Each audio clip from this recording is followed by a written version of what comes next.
El primero que va a hablar de cada equipo, de virtual. Donativo Bravo Rosas. Fenomenal.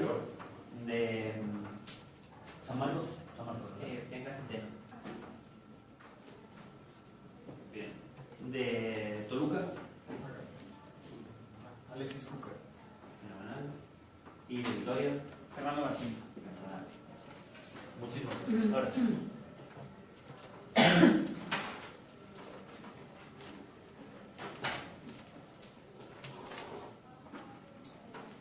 Vivimos en un mundo que ha logrado superar el conflicto a través de la globalización y de la familiarización con distintas culturas. Es precisamente por una mayor familiaridad que hay entre culturas que nuestro mundo ha logrado apaciguar una gran parte de los conflictos que existían. Sin embargo, la cultura sigue siendo una frontera importantísima para la separación de la humanidad. Muy buenos días, me presento ante ustedes como el primer orador de la Cámara de Gobierno para esta tesis. Esta casa intentaría extinguir un enclave que sea foco de incumplimiento de la ley, aún a riesgo de dispersión. Para continuar, voy a dar las definiciones que van a ser vitales para el desarrollo de este ejercicio de debate. La primera, intentaría extinguir, que vamos a entender como intentaría extinguir, como tratar mediante esfuerzos militares de desaparecer algo. En este caso estamos hablando de los enclaves. ¿Y los enclaves qué son? Los enclaves son un sitio geográfico con una población o cultura distinta a la del país en la que se encuentra, y generalmente pues están completamente rodeados. Es un territorio que se encuentra completamente rodeado, por lo cual entendemos que son enclaves étnicos. Siguiente, foco de incumplimiento. Vamos a entenderlo como una violación sistemática a la norma jurídica de la zona. No va a ser, obviamente no podemos prescindir de que hayan violaciones a la ley, pero tiene que ser una violación sistemática. Y finalmente, dispersión. Vamos a hablar en dispersión de un tema de una diáspora, que las personas se distribuyan entre la sociedad y que se mezclen. Pero para entender qué nos lleva a debatir esta tesis el día de hoy, voy a dar un breve status quo. La cuestión con los enclaves étnicos es que estos se generan precisamente por una diferencia cultural existente en las zonas. Un foco importantísimo de enclaves étnicos del día de hoy son India y Pakistán, en el cual vemos que hay más de 150 enclaves existentes. ¿Qué significa esto? Dentro del territorio de Pakistán hay círculos que tienen una enorme población hindú, con religión precisamente hindú y budista, muchas diferentes a pues la tradicional de Pakistán, que es la musulmana. También los enclaves que podemos ver en Estados Unidos, pues tenemos los famosos Chinatown, y pues son estas diferencias étnicas las que generan los enclaves. Una zona que está encerrada dentro de otro país precisamente por su cultura y sus diferencias. La cuestión aquí es que la mayoría de los enclaves vemos que, como necesita haber una violación sistemática a la ley, como se presenta en la tesis, es cuando se vuelven preocupantes, porque claramente sí pueden existir enclaves que son pacíficos, pero cuando hay una violación a la ley es cuando nos preocupa el tema, y es aquí cuando nosotros queremos llegar a dispersarlos todos juntos. Sí, ¿y por qué el cumplimiento de la ley es malo? Digamos, para por su cultura considera de que golpear a alguien es una forma de castigarlo. Muchas gracias. El incumplimiento de la ley claramente es malo porque no estamos, pues como Estado, nuestro trabajo es mantener un marco de orden. Es el trabajo del Estado que prevalezca este orden. Pero aparte, nosotros también tenemos que defender a las personas que están dentro de estos enclaves. Y si están habiendo violaciones sistemáticas a la ley, no estamos cumpliendo nuestro rol como Estado de defender a nuestros ciudadanos, porque al final son personas y se les tiene que defender. Entonces, pues bastante lamentable el punto que se ponga en cuestionamiento de soportemos su punto. Sí, porque usted va a castigar a todas las personas que forman parte del enclave, aún no habiendo cometido los delitos. No, muchas gracias. Como ya lo mencioné en mi status quo, es muy importante que nosotros hagamos la distinción y que separemos a estas culturas, que no exista esta separación de las culturas. Nosotros queremos, sí, hay riesgo de dispersión, y nosotros creemos precisamente que la dispersión es buena y que va a generar más beneficios a la larga, y es lo que les vamos a comprobar con nuestra carga de la prueba. Nuestra carga de la prueba va a ser mayores beneficios jurídicos, humanitarios y sociales, a pesar de la diáspora existente que pueda haber a la hora de intentar extinguir estos enclaves. Nosotros les vamos a comprobar estos beneficios mediante 3 argumentos y uno más que les va a presentar mi segundo orador. El primero de ellos es el foco de ataque. ¿Qué es lo que tenemos con un enclave? Porque cuando hay violaciones sistemáticas a la ley es precisamente porque los enclaves son una clara distinción, un punto de localización para las diferencias. Y en Pakistán, en India, en Sri Lanka, en todos estos países en los que estamos viendo que los enclaves están generando problemas, es porque hay una clara distinción, que son puras personas hindús,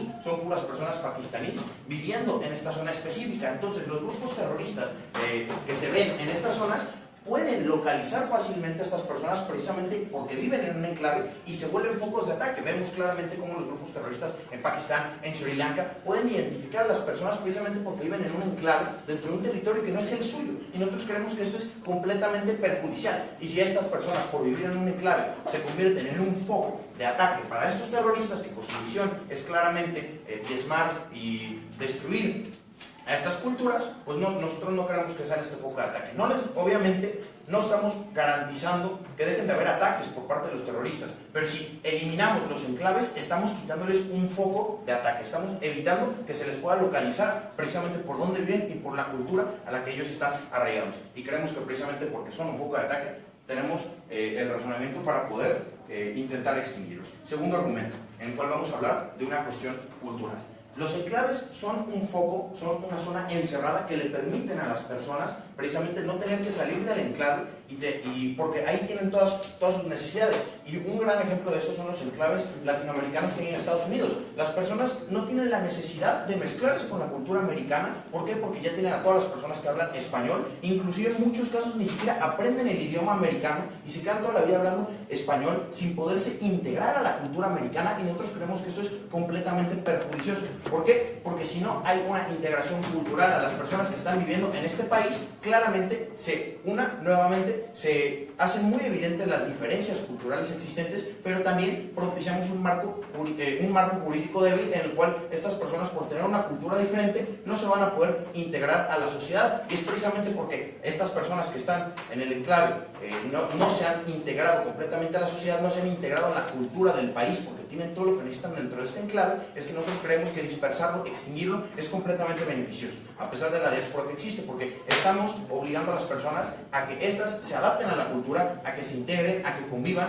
y que estén sistemáticamente ya normalizando su vida en este nuevo país. Y el último argumento que les voy a presentar es el de readaptación y reintegración social, en el cual vemos que los enclaves también, por la cultura que existe dentro de las culturas que generan este enclave, hay un riesgo enorme de que se preponderen las culturas criminales. Vemos que en los enclaves también es muy común que existan bandas, pandillas, entre muchas otras cosas, que están sistemáticamente causando violaciones, y como ellos a la ley, y como ellos están en una zona en la que ellos están cómodos, en los que mantienen su cultura, ellos van a seguir perpetuando esta cultura de infringimiento y de violación a la ley, y nosotros creemos que al dispersarlos, al reintegrarlos a la sociedad, estamos dándoles la oportunidad a que conozcan a otras personas, a que salgan de sus círculos comunes en los que se quedan en el enclave, y que de esta manera adquieran otra cultura, una cultura que apoye más a que no estén haciendo estas violaciones sistemáticas a la ley y que se reintegren completamente a la sociedad. Y es por estos tres argumentos que hasta ahora el caso del gobierno ha sido sólido y debería llevarse por bancada. Muchas gracias.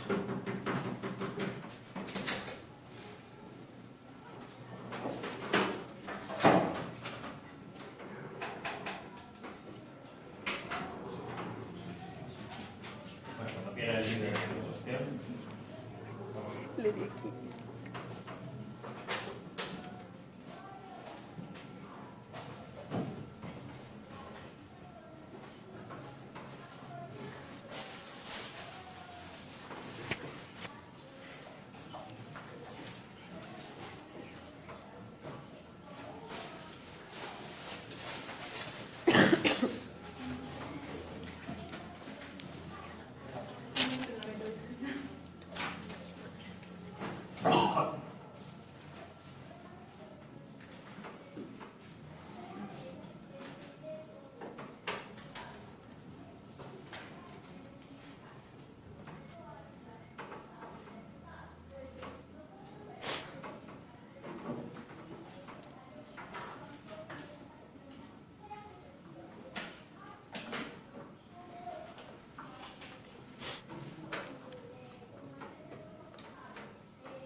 Buenos días, jueces, Cámara de Gobierno y Cámara de Oposición.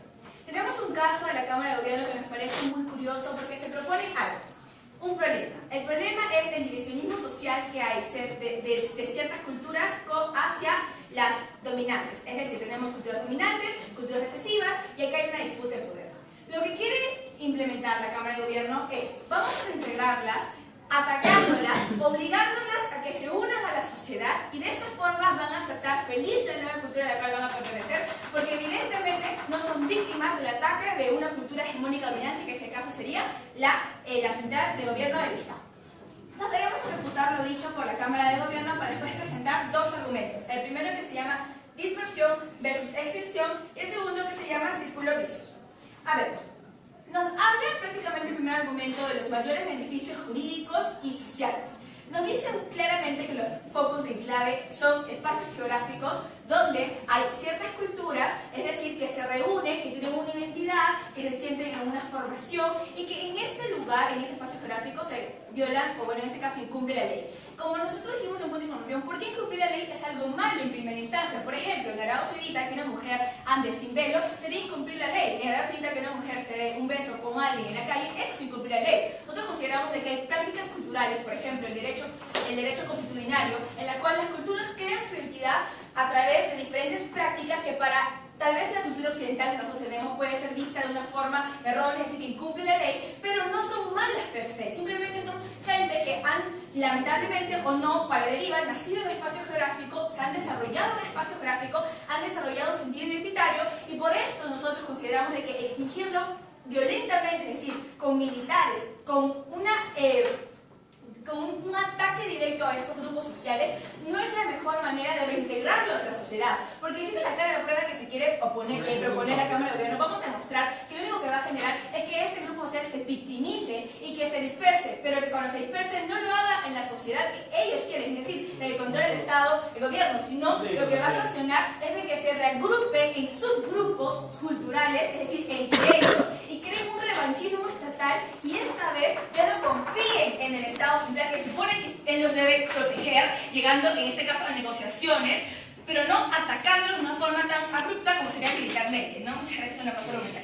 Entonces, ya vemos que sus mayores beneficios jurídicos en realidad es simplemente atacarlos y creer de que la cultura es impositiva cuando no, la cultura es comunicativa. ¿Qué quiere decir eso? Que una persona, si se ve recesiva a aceptar algo, no lo va a hacer, porque tiene que ver con un tema de relaciones sociales, y una persona debe estar apta, es decir, debe tener la convicción de aceptar una nueva cultura, no simplemente se hace a través de la violencia. Eso lo vemos en muchos ejemplos que pasaré a argumentar. Ahora, sobre su tema, sobre su argumento cultural acerca de los guetos, nos dice justamente que estas son personas que se puede decir son, entre comillas, apartados sociales, se podría decir son subgrupos sociales, y no por esto se les deba atacar militarmente. Estamos hablando de personas que probablemente se han organizado, es decir, conviven y llevan un tipo de comunidad que los hace parte de un grupo, y ser parte de un grupo, digamos, en este caso, hace de que compartan una cultura y que se sientan pertenecientes a esta cultura. Entonces, si yo los ataco militarmente, lo que voy a hacer es reforzar el sentido identitario y no voy a reintegrar a la sociedad, que es lo que quiere lograr la Cámara de Oposición. Eso, y el último argumento, que sería de la reintegración, como ya hemos dicho, la cultura no puede ser impositiva, porque ya hemos visto, por ejemplo, en el caso de las colonizaciones, en el caso de las intervenciones militares, las personas se ven rechazantes a recibir una cultura que les ha sido impuesta. Pasaré a argumentar dispersión versus extinción. Lo que queremos decir es de que no cumple la necesidad de desaparecer un grupo social aislado el hecho de extinguirlos. ¿Por qué? Porque estamos lidiando con un grupo, en este caso, donde el riesgo de dispersión sea mayor o sea menor, quiere significar de que estas personas se van a separar de ese espacio geográfico. Y tenemos dos opciones: que se separen y se integren, en este caso, a la sociedad, digamos, denominada de una forma la estatal, o que bien se dispersen y creen sus grupos en otros espacios geográficos donde sigan teniendo las mismas prácticas culturales que tanto el primer gobierno desea eliminar. Solamente que esta vez va a ser diferente, porque van a ser más plurales, va a haber más guetos, va a haber más grupos sociales, que antes había solamente uno y podríamos identificarlo de una mejor manera. Pero eso no es lo único malo, sino que ahora se van a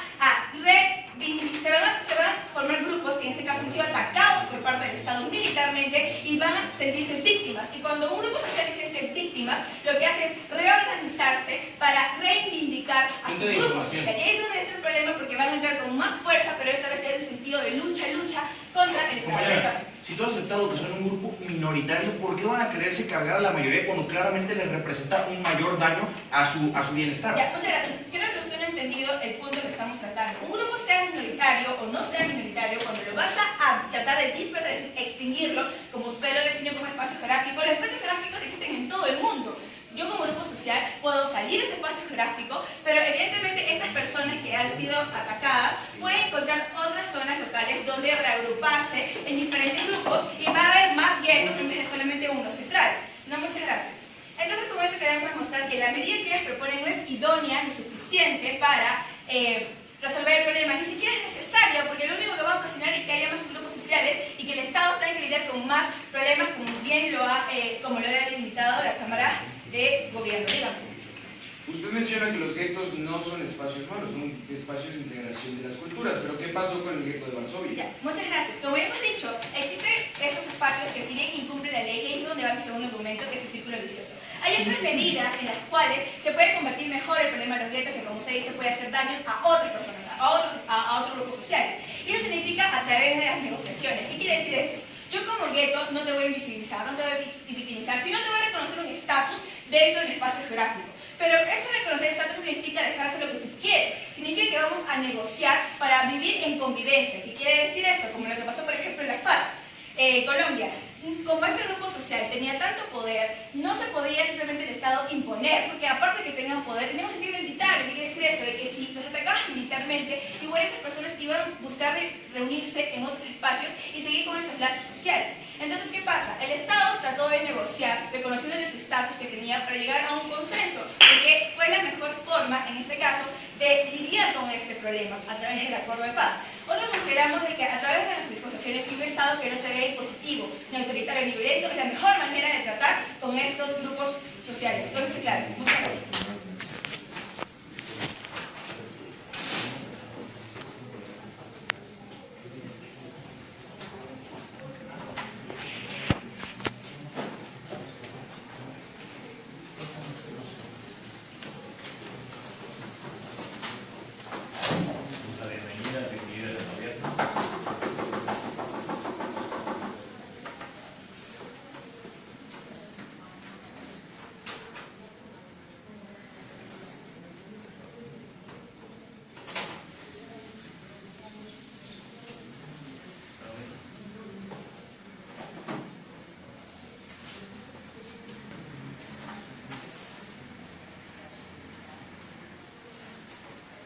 Dicen por ahí que nadie debe de estar por encima de la ley.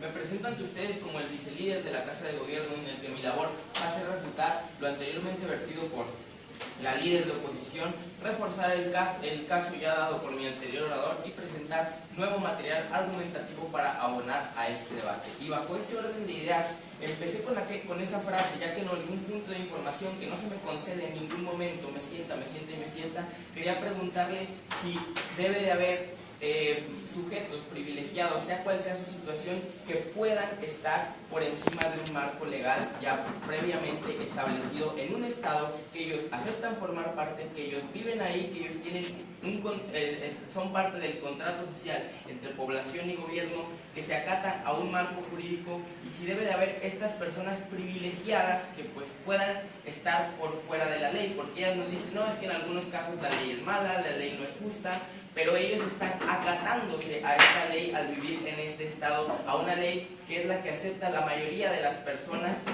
y en otros casos hay guetos, hay estos enclaves en los que pues la ley no necesariamente es injusta y no nos da un razonamiento de por qué deben incumplir la ley. Te escucho a ti. Sí, diré que nadie puede estar encima de la ley. ¿Puede el Estado saltarse la ley? Por supuesto que no, dicen que nadie debe de estar por encima de la ley, y este es el tema de debate, del incumplimiento de la ley de estos enclaves étnicos que se están presentando en esto. Y es que ustedes se ponen una carga de la prueba de que se crearía un revanchismo entre estas personas y una victimización. Y vamos a dejar algo muy en claro. Estas personas ya tienen revanchismo, ya tienen victimización. Esto que ella nos está diciendo que se va a crear al extinguir el gueto, al extinguir el enclave, no es nada nuevo. Es algo que estas personas ya lo sienten, y al sentirlo ya se agrupan en estos guetos, se agrupan con posibilidad de, con este revanchismo, estar todos juntos, crear ataques terroristas, crear células extremistas al estar todos agrupados, porque así es para el Estado más difícil atacarlos, es más difícil combatirlos al estar todos juntos, al estar todos agrupados. No es tan fácil que llegue una policía a combatir el delito, a combatir lo que se está dando mal en estas comunidades. Y es que paso a refutar también lo que nos decían en su primer argumento, era la dispersión contra la extinción. Nos dice que no cumple el propósito y que solamente se van a crear más y más guetos. No nos da un razonamiento de por qué se van a crear más guetos, solamente se queda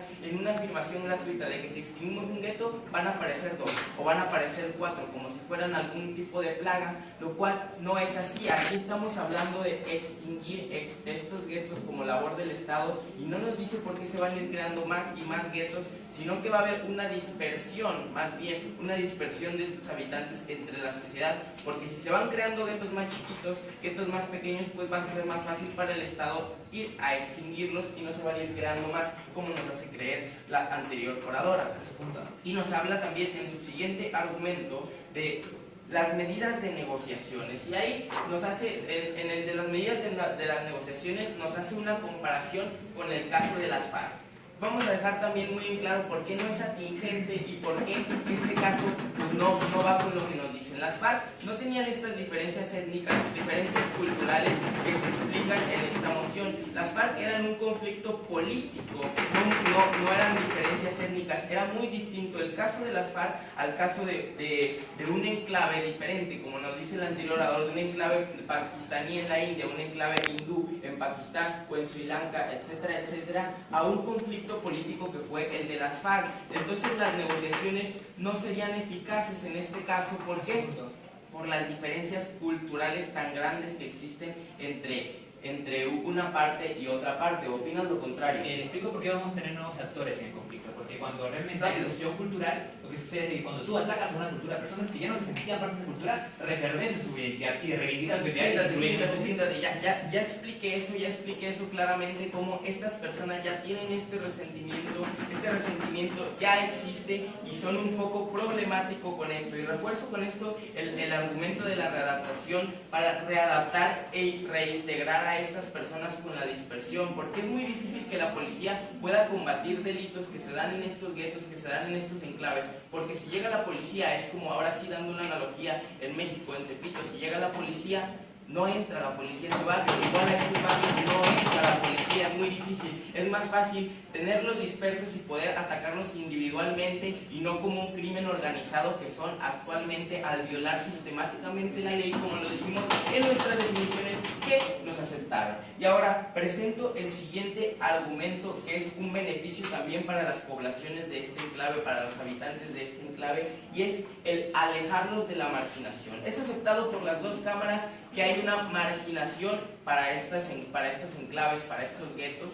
Como ella no lo dice, como él no lo dice, están marginados y tienen una sed de revanchismo, están marginados por este Estado, los están marginando, viven en situaciones de pobreza, lo aceptamos, te lo concedemos y eso es malo, y por esto mismo tenemos que extinguir este enclave para alejarlos de esta marginación, para que se puedan mezclar con toda la población, para que puedan convivir con esta población y sea más fácil que ellos se puedan desarrollar y puedan alejarse de la marginación que actualmente estos habitantes tienen en sus guetos aislados, a las afueras de las ciudades importantes, a las afueras de las zonas industriales, donde nadie los ve, donde no tienen visibilidad y donde son olvidados. Entonces, es mejor para el Estado, trae más beneficios para el Estado y para la población extinguirlos, que se mezclen, que ya no sean un foco de ataque, que se readapten y se reintegren con la sociedad y no estén formando una especie de crimen organizado en su enclave,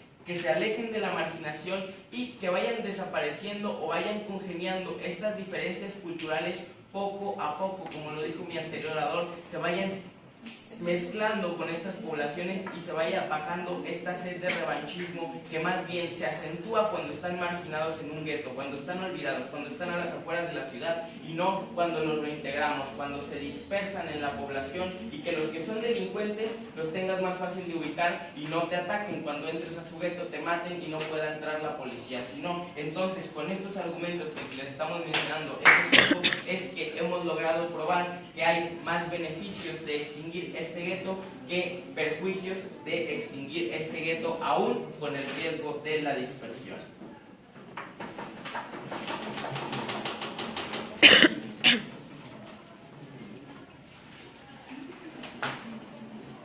Damos la bienvenida al vicelíder de la oposición.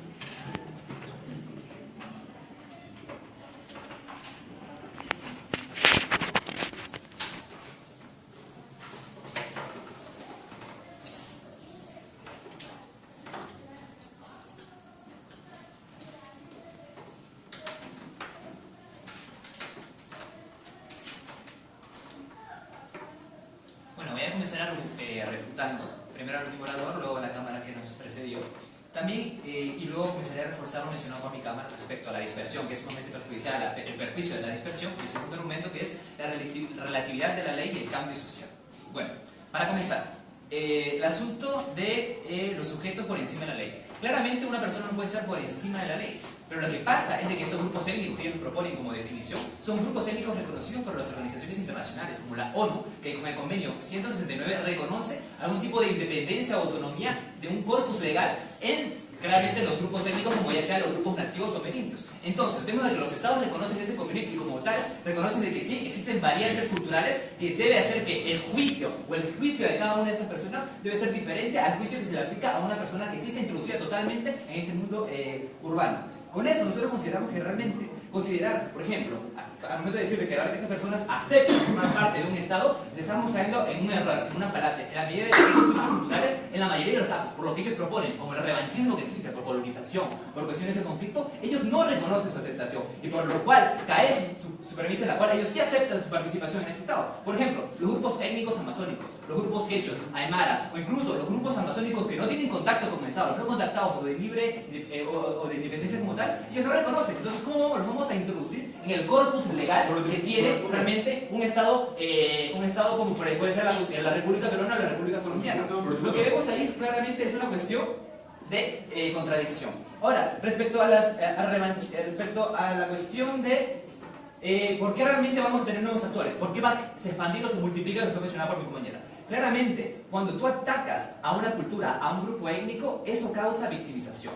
Entonces, yo, por ejemplo, que tengo un padre quechua y una madre española, puedo decir simplemente, ¿sabes qué? Yo no me sentía tan quechua, pero cuando veo que cierta parte de mí, cierta parte de mi cultura está siendo atrapada, está siendo etnicizada, está siendo atacada militarmente, pues yo reivindico mi identidad. Mi identidad se reivindica y como tal me vuelvo actor del conflicto, actor del participante. Y eso multiplica y el Estado no puede hacer ese tipo de cosas.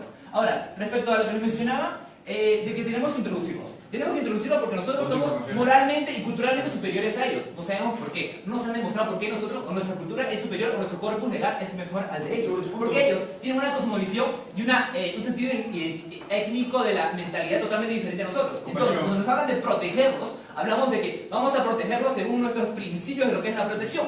Pero yo como quechua, o como aymara, o como un grupo étnico dentro de mi grupo, considero que protección tiene una variante diferente a la que tienen ellos. Por ejemplo, yo puedo considerar que claramente es totalmente relativo el sentido del maltrato o de la victimización en cada uno de los grupos. Ahora, respecto al asunto de la dispersión, ¿por qué nosotros consideramos que la dispersión es realmente grave? Porque cuando nosotros dispersamos un grupo cultural, una etnia, que tiene una estructura social que permite una existencia, al momento de dispersarlos, rompemos esa estructura social, esa estructura que permite la existencia, y como tal, caemos en un sentido, en el peor de los casos, de etnocidio, en la medida de que no permitimos la continuidad de este grupo, y si lo permitimos mediante trastoques de su cultura y mediante trastoques de esa estructura que realmente solamente empeora su condición de vida. Por favor, está yendo a un extremo como si fuéramos a desaparecer todas las culturas indígenas y estamos hablando de focos sistemas. Bueno, señor, lo que pasa es que usted también ha caído en un extremo al momento de decir que realmente las culturas de estos grupos étnicos siempre van a tener algún tipo de violencia interna y por eso tenemos que cambiarlas o introducirlas. Ahora, respecto a lo que mencionó mi compañera, realmente la dispersión es mucho peor que el asunto de ir en contra de lo ilegal. En la medida de que la dispersión causa una supresión de la estructura social, como yo lo mencioné, una reivindicación del grupo, y eso sí, no permite que la endocultura pueda llegar. En la medida de que endoculturización es un proceso en el cual las generaciones mayores transmiten su cultura a las nuevas generaciones. Entonces, cuando yo simplemente disperso a ese grupo, hago que simplemente ese proceso no se pueda cumplir, por lo cual llego al punto de suprimir una cultura. impide que la cultura siga pasando de generación en generación porque lo disperso. Quizás mato a los mayores, o simplemente los mayores se quedan en un lugar diferente a los de las nuevas generaciones, porque se han dispersado. Y eso permite la supresión de las culturas, y es algo que un Estado republicano y democrático no puede permitir porque es contradictorio a la misma constitución de un Estado como tal. Ahora, respecto a la cuestión de la confrontación, ¿por qué la confrontación es mucho peor que simplemente el consenso? En la medida que la confrontación militar, el intento de extinguir un grupo étnico, pero extinguir un enclave, tiene que ver con una cuestión de la desconfianza que la gente va a tener respecto a ese Estado. Porque si un Estado es impositivo y autoritario. Yo digo que yo como Estado, este es bueno y lo tuyo es malo y por eso te extingo. Ahora, respecto al revanchismo, el revanchismo solamente crece. Y al tipo de la reivindicación, como ya lo mencioné, también crece. Al segundo argumento que mencionó mi compañera, respecto al relativismo de la ley en un cambio social. Claramente, lo que una persona piensa dentro de un grupo étnico puede ser totalmente relativo a lo que yo diga. En la medida que, por ejemplo, para un grupo quechua o para un grupo aymara, la violencia es vista de una manera totalmente diferente a lo que el Estado peruano puede considerar que es violencia.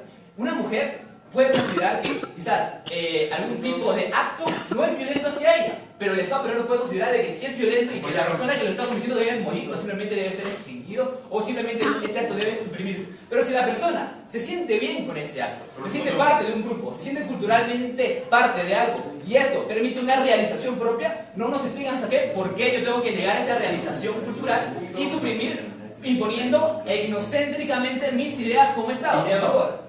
Compañero, no sé en qué momento usted escuchó que nosotros desde el gobierno estemos planteando un holocausto. Solo intentamos que las personas... No, señor, el único que ha planteado holocausto ha sido usted cuando habló de guerra de Varsovia. Ahora, siéntese por favor. Cuando yo quiero hablar del asunto del enclave en contra de la ley, nosotros queremos decir que el cambio social es parte a raíz de un consenso entre la diversidad cultural que nuestro gobierno amablemente nos ha propuesto. ¿Por qué? Porque históricamente muchas cosas han sido ilegales en la historia, por un contexto, por una cuestión situacional, pero ciertas premisas que eran ilegales han permitido un desarrollo social. Antiguamente era ilegal, por ejemplo, que mujeres se reunían con un fin político. Antiguamente era ilegal, por ejemplo, que un quechua o un indígena, en la época de la colonización española, era ilegal de que simplemente se pudieran reunir para reflexionar sobre la condición paupérrima de los grupos indígenas, en la medida que iba en contra de la ley, en contra del mismo rey español. También tenía, por ejemplo, los grupos aymaras, cuando se reunían para, de algún tipo de forma, reflexionar sobre el cambio del estatus del país de Bolivia respecto al cambio de república a un estado multicultural, también iba en contra de la ley, en la medida de que iba en contra, ellos reflexionaban en contra de la constitución propia de Bolivia. Esos puntos eran ilegales en su tiempo, pero ¿qué posibilitaron eso? Un cambio social en la situación del grupo indígena en Perú y también del concepto de país en Bolivia, por lo cual consideramos de que realmente eso tiene que llegar a consensos, utilizar ciertas ideas propias y beneficiosas para el Estado y no simplemente suprimirlas porque son diferentes. Muchas gracias.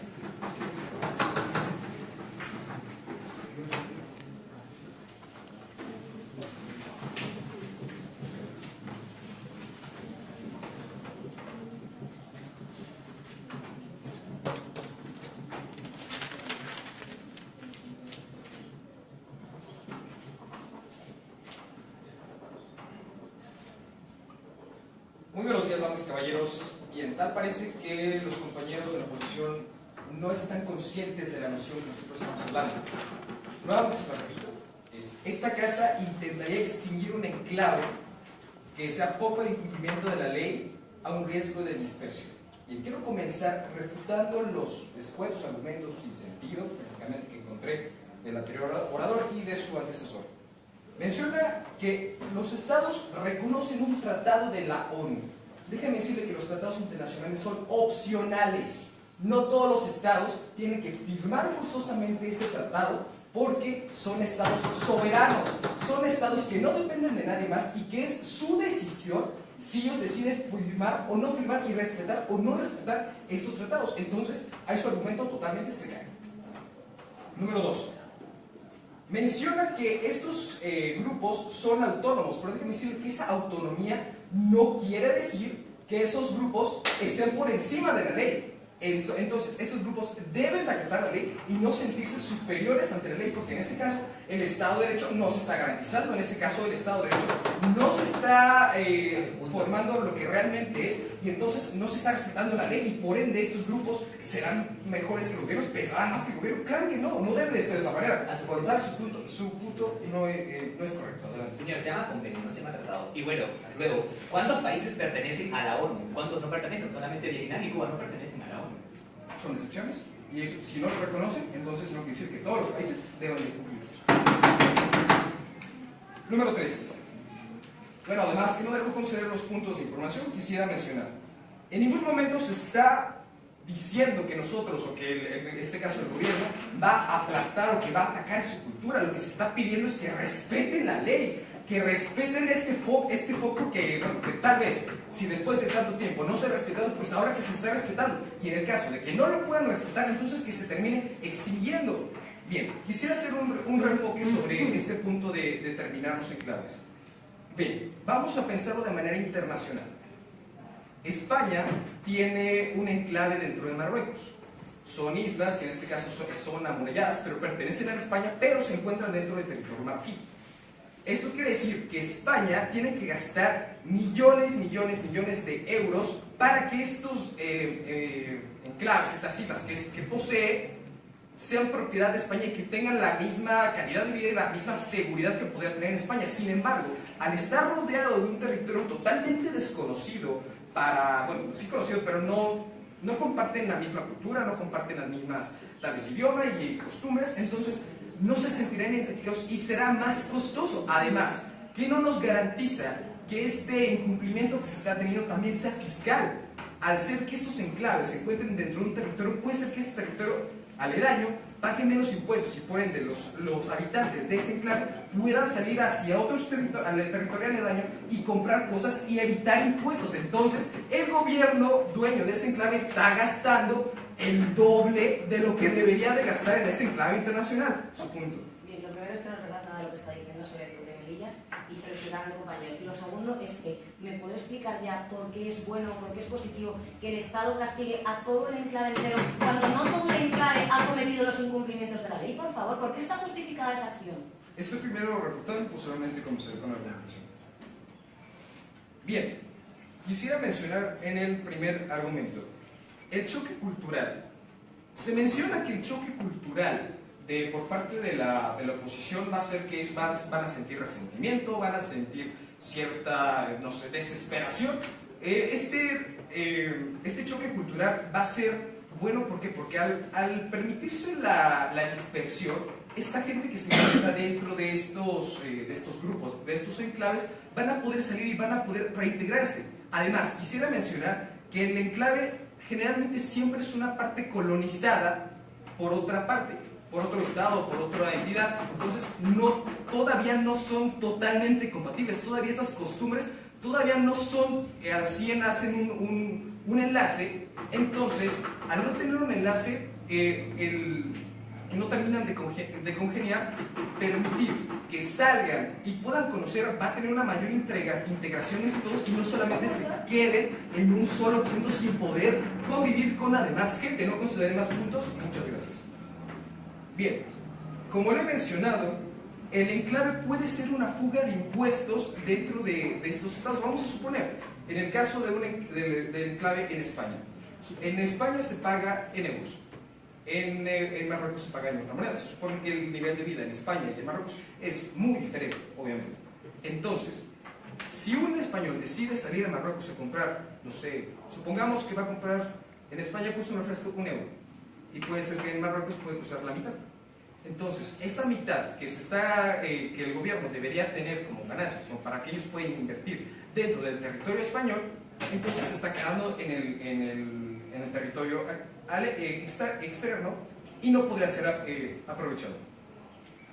Además de que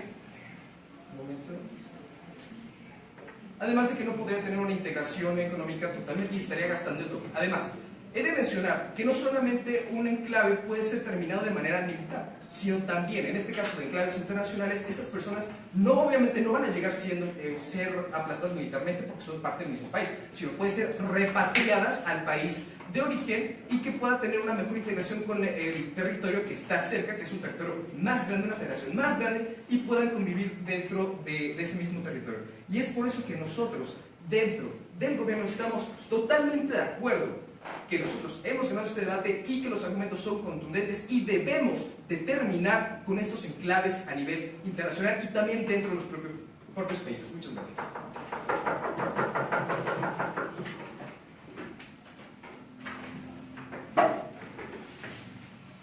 Damos la bienvenida al miembro de la oposición.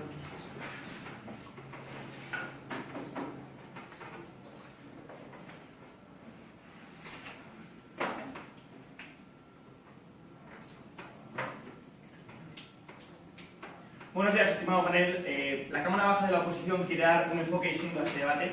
Para ello, en primer lugar, quisiera resaltar qué es lo que tenían que haber probado a lo largo de todo el gobierno. Tenían que haber probado las siguientes cuestiones. En primer lugar, que la medida estaba justificada por parte del Estado. En segundo lugar, que era una medida eficaz, que iba a conseguir aquellos fines que perseguía. En tercer lugar, que en todos los casos en los que hay un enclave que es un foco de ilegalidad, es beneficioso. Y en último lugar, quisiera aclarar un concepto que ha estado mal entendido por parte del gobierno, y es que es un enclave.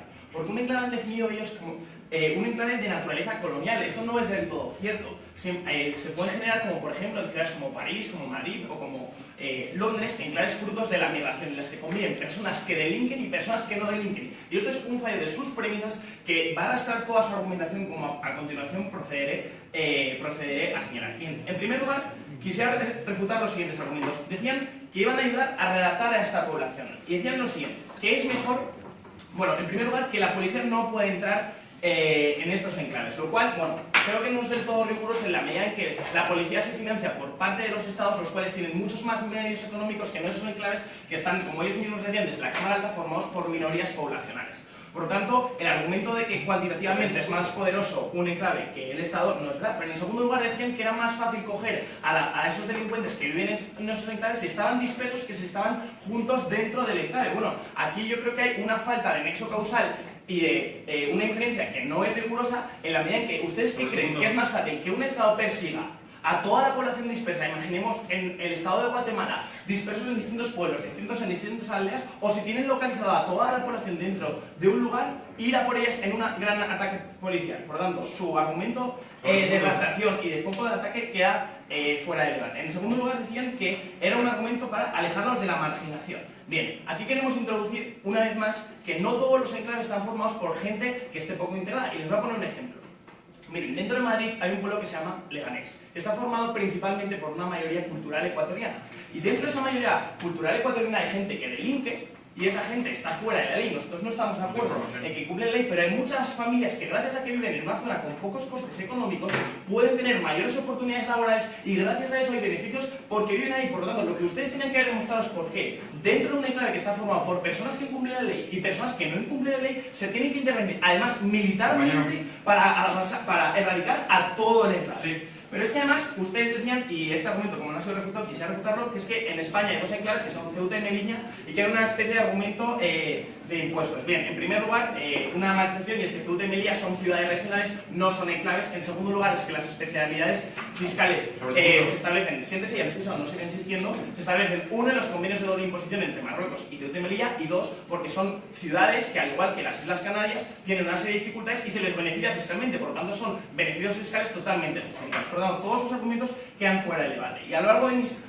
argumentos quisimos presentar dos argumentos. En primer lugar, un argumento de principios y en segundo lugar, un argumento de eficacia. Miren, esta medida es una medida que no goza de la legitimidad del Estado. Ellos decían que toda la población, que nadie puede estar por encima de la ley, pero el primero que debe dar ejemplo es el Estado. Miren, el Estado debe atacar aquellas cuestiones, aquellos actos concretos que suponen un delito. Y como hemos dicho desde la Cámara Baja de la Oposición, dentro de esos enclaves hay personas que atacan, que incumplen o que generan delitos y personas que no lo hacen.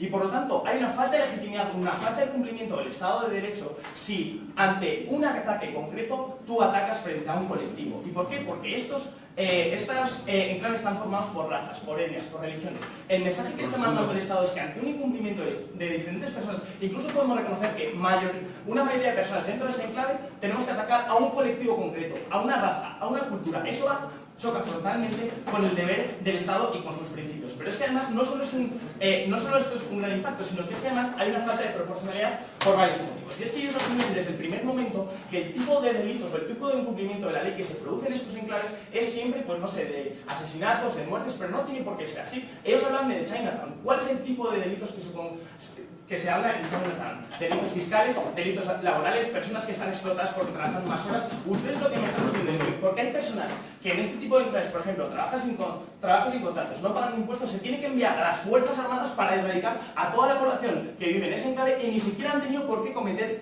ese delito. Por lo tanto, hay una falta de proporcionalidad y una falta de legitimidad, un argumento de principios. Y así, ¿cuál de los dos? Okay. Tú nos estás hablando de una falta de legitimidad y por qué tenemos que romper el grupo. Y te hablamos, uno, de violaciones sistemáticas a la ley, y después acuchillas a tu Cámara Alta porque tu Cámara Alta está hablando sobre la autodeterminación de los pueblos y tú dices que no hay ley dentro de estos enclaves. No, pero es que no es lo que queremos decir es que usted no puede generalizar y decir que ante todos los enclaves se tiene que llevar a cabo la misma medida. Nosotros estamos hablando de que en determinados enclaves es más perjudicial y el Estado no está legitimado de entrar en esos enclaves. Le he puesto varios ejemplos, pero es que vamos a ir más allá. Y es que no solo es, por ejemplo, el enclave que hemos dicho Chinatown o el Eneplanés, es que hay enclaves en los que, de no existir los enclaves, la población que vive dentro de esos enclaves no sobrevive. Por ejemplo, los asentamientos de Israel en Palestina, si no existieran, supondrían la masacre de los ciudadanos israelitas dentro de Palestina, porque el Estado palestina quiere aniquilarlos porque siguen en una situación de guerra.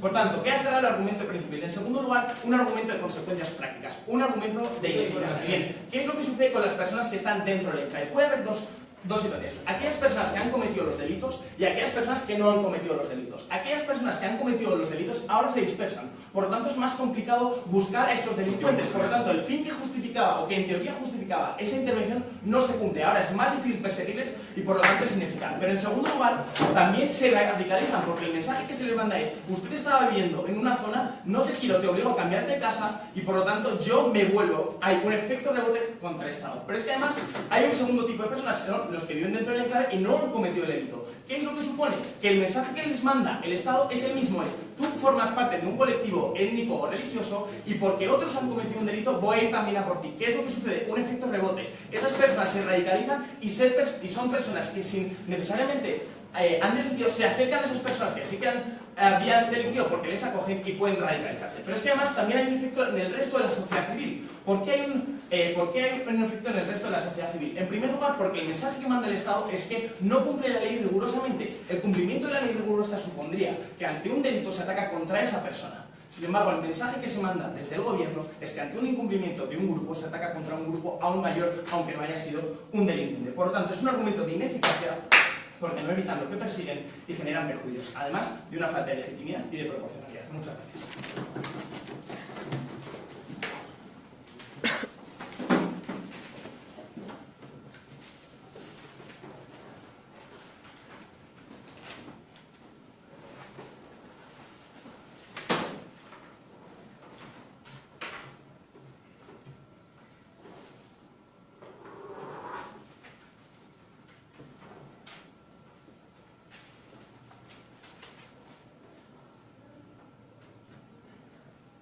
Muy buenas tardes, damas y caballeros. El día de hoy mi labor como látigo del gobierno es refutar los argumentos dados por el miembro de la oposición, soportar mi cámara baja, dar algunos de los puntos de choque y resumir este debate y decir por qué el gobierno claramente fue el vencedor en este debate. Comencemos. Comenzaré con mis refutaciones. El miembro de la oposición menciona, como uno de sus principales argumentos, que no todos los delitos que se cometen dentro de los enclaves son violentos, es decir, no todos son robos, no todos son asesinatos, no todos son violaciones. Sin embargo, acepta el hecho de que se cometen delitos dentro de los enclaves, se cometen fraudes, se cometen robos como carteristas, etc. Sin embargo, se cometen robos dentro de los enclaves y es una razón clara para desaparecerlos. Después menciona que al dispersar a los criminales se hace mucho más difícil perseguirlos. Por supuesto que no. ¿Y de qué manera es mejor disolver estos enclaves que mantenerlos juntos? Bueno, es porque entonces, si los mantenemos juntos, se centralizan estos criminales y se pueden formar bandas de crimen organizado, narcotraficantes, células terroristas, mejor que mantenerlos dispersos y así el Estado en sus diferentes municipalidades en sus diferentes estados podrá presidir los acordes. Sin embargo, si los mantenemos juntos, estamos creando un daño aún mayor que si los mantuviésemos separados. Por tanto, es ahí donde se queda su argumento y donde se prueba que es totalmente necesario acabar con los enclaves. Ahora, uno de los puntos de choque principales en este debate fue si dispersar los enclaves los hace desaparecer. El gobierno menciona de manera brillante que eso sí los hace desaparecer esta falta de cultura entre las personas, hace desaparecer la criminalidad y entonces los problemas se solucionan. La oposición menciona que esto no es cierto, pero ¿dónde se encuentra la falla de la oposición? Nunca logran mencionarnos, únicamente lo hacen a través de afirmaciones gratuitas, cómo es que estos enclaves se van a multiplicar. Simplemente mencionan que se van a multiplicar mágicamente o no sé cómo, porque no jamás los explican. Después se menciona de parte de la oposición, y es otro punto de choque, que quebrantar las leyes no es erróneo. Por supuesto que quebrantar las leyes es erróneo. A pesar de que los países poseen constituciones diferentes, códigos penales diferentes, códigos civiles diferentes, quebrantar esas leyes en un país es erróneo, quizá no, pero sigue siendo erróneo dentro de ese mismo país. Si los enclaves se encuentran en un país donde quebrantan la ley, quebrantar la ley es erróneo. Ahí es erróneo, quizá no lo sea en su país, pero eso no es cuestión de cultura, es cuestión de legalidad, es cuestión de que los estados deben estar encima, o la ley debe estar encima de estas personas no pueden sobrepasar la ley y pueden manejarla a su antojo, sí. Si la legalidad, la norma legal de un país no representa los actos culturales de una totalidad, entonces ¿no sería mejor cambiar el corpus legal que las acciones culturales de estos grupos? ¿Y por qué deberíamos cambiar el corpus legal de un país solamente por las acciones de una minoría? No es necesario. ¿Por qué la minoría haría, y una minoría que quizá no sea nacional, haría que se cambie todo un código penal, toda una constitución, simplemente porque su cultura no una con la que está establecida en un país? Eso es simplemente ridículo, compañero de oposición, déjenme decir. Ahora, dentro de los argumentos que se dan, el gobierno menciona la familiaridad cultural. Por supuesto que la familiaridad cultural es importante. Y esto se debe a que cuando dos culturas de países diferentes, en claves distintos, no congenian entre sí, pues se pueden dar conflictos, se pueden dar precisamente la formación de estas células terroristas, la formación de este odio, la formación de estas revanchas entre estas culturas. Por tanto, es que se deben desaparecer los enclaves. Ahora, el gobierno hace algo que, a mi parecer, resulta totalmente brillante. Aborda el punto de la desaparición de los enclaves desde dos perspectivas diferentes. Primero, desde la perspectiva de un Estado que posee un enclave dentro de su territorio, que no es suyo, y que desea acabar con él. Y después, un Estado que posee un enclave en otro lado, y cómo es que esos enclaves no les son funcionales y por tanto debe acabarlos. Entonces, abarcamos dos puntos que en ningún momento la oposición abarca. Por tanto, les solicito a los jueces consideren esto. Ahora, se menciona de parte del gobierno que el Estado tiene el deber de mantener el orden. Por supuesto que su deber es mantener el orden en todo momento. Y con estos enclaves que impiden la movilización de fuerzas policiales, que propician la creación de estas células terroristas, el Estado no puede garantizar su función, que es mantener el orden. Sí, su punto. Sí, imagínense que yo vivo en un enclave y defraudo impuestos. ¿Me puede decir cómo cumple el Estado la ley si me interviene militar me esa ley enclave? Desde el gobierno mencionamos que no únicamente se tomaría la acción militar, quizás sería la acción militar se puede tomar cuando es necesario. Sí, se mencionó de parte del gobierno que cuando una acción militar es necesaria se tomará. Si no es necesaria tomar esta acción, se tomarán acciones todavía menores, como lo menciona mi compañero de bancada. Por lo tanto, es ahí donde prueba su punto. Ahora, continuaremos. El gobierno también menciona estas fugas fiscales que pueden existir dentro. No voy a tomar más puntos, por favor, señores. Estas fugas fiscales que existen dentro de los enclaves, que son propiedad de un país en otros territorios. Estas personas pueden salir de los enclaves, adquirir bienes, productos, servicios y regresar a los enclaves de su país de origen para obtener beneficios mejores que los que están en otros países, como es el caso de Marruecos. Y entonces esta fuga fiscal afecta directamente a los países que poseen los enclaves. Por tanto, es necesario acabar con ellos. Ahora refutaré algunos de los puntos dados por la oposición a lo largo de nuestro debate. Primero, ejemplifica usando situaciones no relevantes en la moción. Ejemplifican usando el caso de las FARC, que simplemente, como lo menciona el gobierno de manera excelente, es un caso político, no es un caso cultural ni es un enclave. Entonces no tiene cabida de ninguna manera en este debate. Por tanto, es un punto sin sentido. Continuamos. Mencionan que suprimimos la cultura de las personas. Jamás se está hablando de un holocausto, como lo mencioné, simplemente se está hablando de dispersar e integrar a las personas. La cultura se enriquece a partir de esto, la cultura surge a raíz de eso. Por tanto, no en ningún momento se está suprimiendo la cultura. Por el contrario, se está ampliando la cultura porque se está impulsando a la gente a integrarse. Después, hablan que hablan sobre el relativismo legal, y es que permite violentar, es una cultura que permite violentar la ley, y ellos sugieren que las personas que poseen culturas diferentes, donde realizar sacrificios humanos, por ejemplo, está permitido, están totalmente autorizados a violar las leyes de un país que no permite eso y matar personas. Eso simplemente no tiene sentido. El relativismo legal no tiene cabida en diferentes países cuando las culturas son distintas. Por lo tanto, no, ese argumento es falaz. Ahora, es por eso, damas y caballeros, que es claro, el gobierno en este caso fue la parte contundente, la parte que resultó atraer más argumentos lógicos, más argumentos certeros en este debate, y es por tanto que es nuestra bancada la que debe ser la ganadora de este debate. Muchísimas gracias.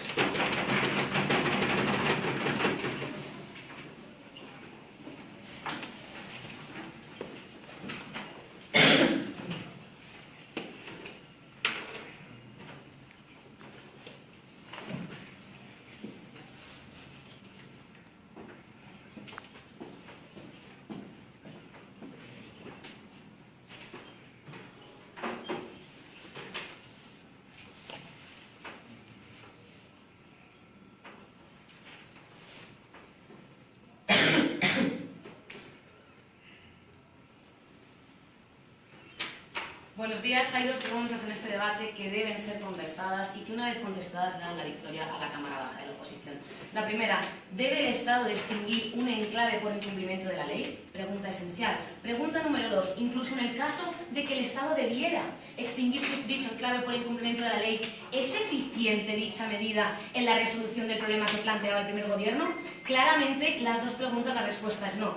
Y a continuación les explicaré por qué. Estas dos preguntas constituyen los dos puntos de choque esenciales. Vayamos al primero. Y la pregunta era, primer punto de choque, ¿debe extinguirse? ¿Está justificado este ataque o no está justificado? Veamos qué nos decía la Cámara del Gobierno. Y las razones por las cuales la Cámara del Gobierno nos decía que sí estaba justificado intentar extinguir a enclaves étnicos porque no hayan incumplido la ley, era fundamentalmente por tres razones. La primera de ellas era que el aislamiento que a día de hoy se produce se iba a evitar si disolvíamos estos enclaves. Bien, ante esto, varias cuestiones. La cuestión de la falta de integración y la futura integración que se produciría como beneficio ha sido denominado a lo largo del debate como varios argumentos. La Cámara Alta, por ejemplo, nos llamaba argumento cultural, redactarse de integración social, alejarlos de la marginación, que al fin y al cabo eran todo lo mismo, mientras que la Cámara Baja hacía alusión otra vez a lo mismo, pero llamándolo choco cultural. Entonces, refutaré en conjunto estos tres argumentos. Miren, ¿por qué no se va a producir dicha integración que los compañeros del Gobierno decían? En primer lugar, porque en ningún momento nos han garantizado que el hecho de que la dispersión se produzca va a garantizar una integración de dichas personas, de dichos individuos en la sociedad a la que pertenecen. Porque ¿qué sí garantiza una mayor integración, por lo menos dentro de un núcleo o de un enclave étnico? El estar con personas de tu misma raza y de tu misma etnia. Esto sí que nos beneficia a la hora de integrarnos dentro de un sector de la sociedad. En ningún momento ha quedado demostrado cómo el hecho de cambiarse de barrio de manera individual, solo, sin el resto de mi comunidad cultural, religiosa o étnica, va a propiciar que yo me integre dentro de esta sociedad.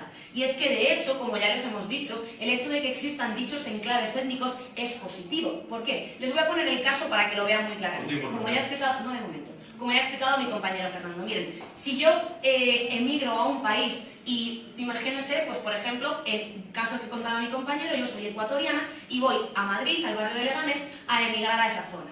¿Cómo voy a estar yo más cómoda? Estando en un barrio en el que las personas que rodean y mis vecinos van a ser personas de mi misma raza y de mi misma cultura, que pueden explicarme cómo funcionan las cosas dentro de este país, dentro de esta ciudad, que puedo sentirme más cercano a ellos a nivel cultural, o si por el contrario estoy en un barrio completamente distinto culturalmente a lo que yo soy y a lo que yo defiendo. Lógicamente estaré más cómoda para comenzar mi proceso de adaptación a la nueva cultura con personas que me rodean que sean de la misma raza. Por lo tanto, esa falta de integración que decían, o ese beneficio de integración que me iba a dar la dispersión, no es tal como ya le he dicho. Alto. Es mucho más sencillo que estas personas se integren. ¿Por qué? Porque en el enclave se quedan encerradas con su propia cultura, no salen. Estas personas no van a salir de su enclave, lo cual no es cierto, porque para poder labrarse un futuro y conseguir los recursos económicos tienen que salir de los enclaves en los que se encuentran. El hecho de salir de los enclaves en los que se encuentran va a propiciar que tengan una mayor integración dentro de la sociedad en la que viven. ¿Por qué van a tener que salir de los enclaves a la sociedad en la que se encuentran? Porque los enclaves étnicos son normalmente con ello. No creo que me dé tiempo, pero lo intentaré posteriormente. ¿Por qué otro motivo que decían que iba a estar justificado dicha extinción. Y decían la fuga de impuestos, y es que esto nos han contado. Mire, es que la base de este argumento es radicalmente falsa, partiendo del ejemplo que decían que no era tal de España con Ceuta y Melilla, pero igualmente entrará a refutar su argumento. Y es que decían, miren, es que nos parece mal que viajen a la frontera con Marruecos y que compren cosas más baratas que en España. Bueno, pues cuando yo voy desde España a Francia de turismo una semana de vacaciones y es más caro que en España, por ejemplo, lo que yo estoy es propiciando el turismo y el comercio y la economía y la dinamización de la economía en Francia, y no, eso es negativo, no eso supone una fuga de capitales, ni una fuga de impuestos, ni una evasión de impuestos, como decía el compañero. Por lo tanto, no hay más refutación en ese sentido. Estos son los motivos que decían por los que había que justificarlos. Ya les he refutado y les explicaré por qué no está justificado en ninguna de las maneras extinguir estos enclaves étnicos para conseguir una bajada de